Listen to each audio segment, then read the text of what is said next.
నా ఊహల్లో నా ఊరేగింది నువ్వమ్మా, నా బ్రహ్మచర్యం బాకీ చెరిపేసిందమ్మా.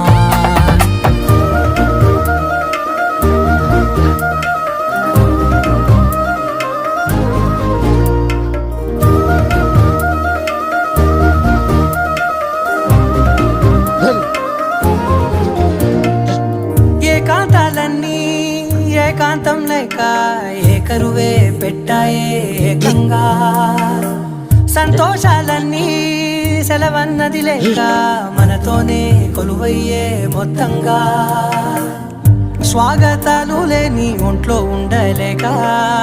విరహం కనుమరుగయ్యే మనతో వేగలేక, కష్టం నష్టం అనే సొంత వాళ్ళు రాక కన్నీరొంటరాయే నిలువ నీడలేక, ఎంత దుష్టం నాదేనంటూ పగబట్టి